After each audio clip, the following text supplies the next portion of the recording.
Good evening, YouTube, and welcome to the Piper Report. So remember John Brennan and James Clapper? John Brennan was the CIA director during the Obama administration. James Clapper was director of national intelligence. The director of national intelligence is basically the director of all of the intelligence agencies, all 16 of them. And James Clapper, in my mind, should have been indicted for perjury, lying under oath to Congress regarding the Edward Snowden leaks. He said that the NSA was not, in fact, spying on American citizens, while Edward Snowden came out and proved that that was a bunch of bullcrap. James Clapper knew about it and he lied about it. But since the Obama administration was infallible, that is, nobody even wanted to try to put their feet to the fire, since he was the first black president that used identity politics, and they knew that, well, we can't actually be hard on the first black president because then we'd be racist.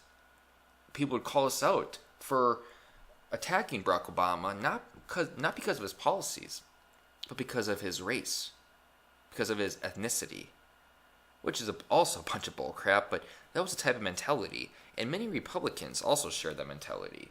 Now, you could say that they did obstruct him in some regards, but I think if it was Hillary Clinton, you may have even seen articles of impeachment if she was president instead of Barack Obama. But since it was Obama, they couldn't really attack him without being called racist. And since Republicans are already called racist, and they already they already are perceived as only caring for white rich folk, it was hard for them to actually impeach Obama. They should have tried, but they didn't. But anyways, I'm kind of going on a digression here. Let's watch the video. What is your response, Mr. Brennan, to what President Trump said about Vladimir Putin and U.S. intelligence agencies? Well, I think Mr. Trump knows that the intelligence agencies, specifically CIA, NSA, and FBI, the ones that really have responsibility for counterintelligence and looking at what Russia does, it's very clear that the Russians interfered in the election. Okay. How can we trust that, though? We have FBI Director James Comey colluding with Hillary, letting her off the hook. We know that his brother Peter worked for DLA Piper, which was a law firm for the Clinton Foundation. We know Comey exonerated Hillary Clinton long before he interviewed her, or rather his staff interviewed her, as well as her associates. We know that his original memo regarding her, when he was going to exonerate her, it mentioned how she was grossly negligent. And then he changed that because he realized that grossly negligent is a crime. So right there alone, we can't trust the FBI. We can't trust the FBI director or the deputy director, Andrew McCabe, because Andrew McCabe's wife ran for political office, and Hillary Clinton donated to Andrew McCabe's wife's campaign. So we know we can't trust the FBI. And the CIA was under John Brennan here.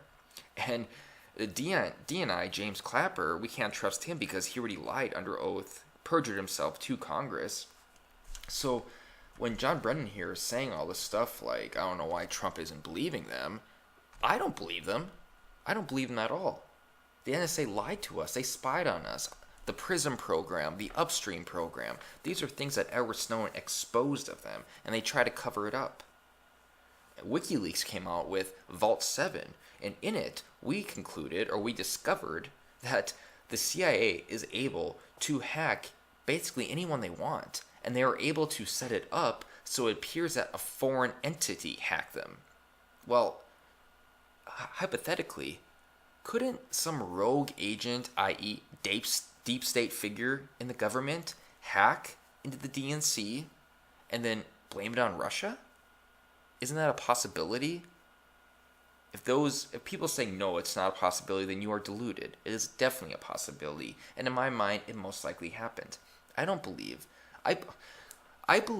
that Russia did, in fact, try to hack our election. I do. Just like the U.S. tries to hack other countries' elections. Just like China does. Every major superpower is involved in some type of malicious activity when it comes to foreign states. I mean, we actually rigged the election in Honduras. We overthrew the Iranian government, and I think it was the late 50s or early 60s. I mean, we've done stuff like this before.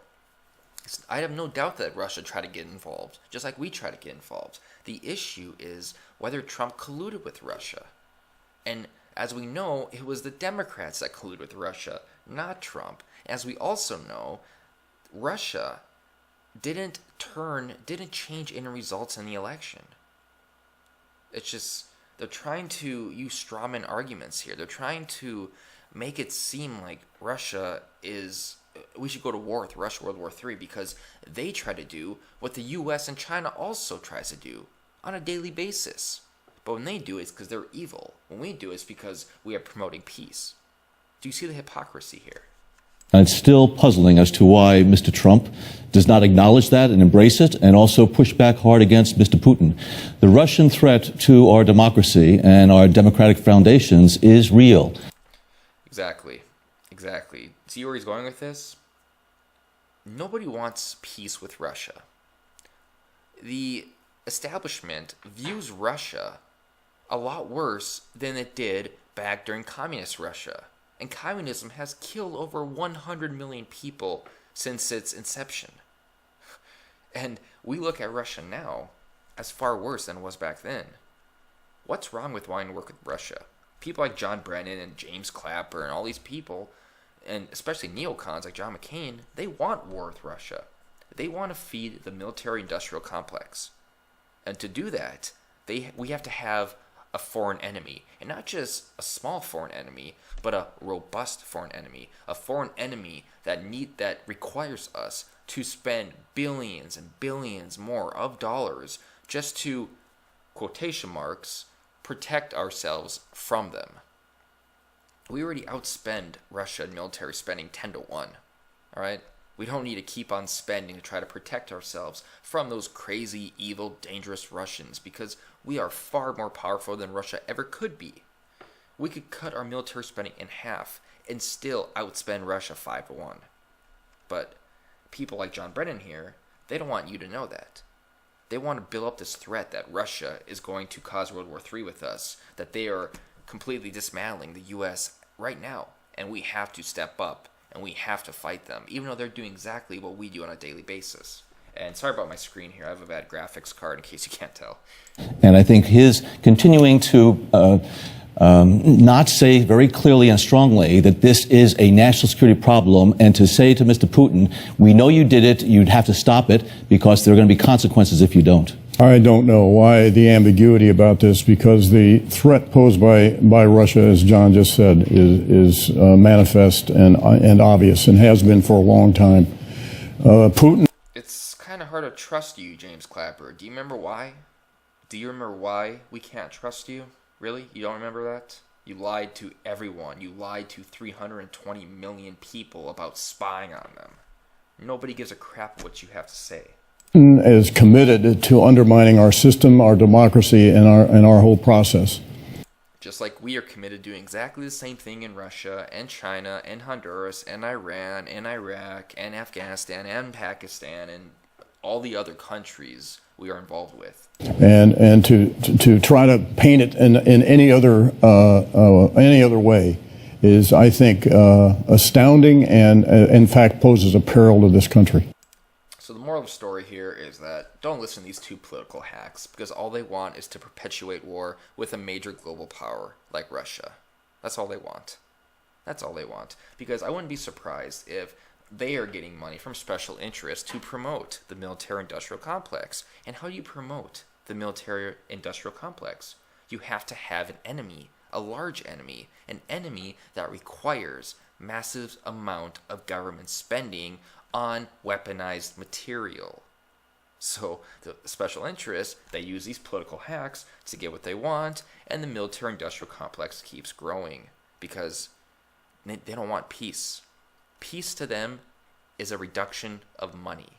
That's what it comes down to. And I'm done.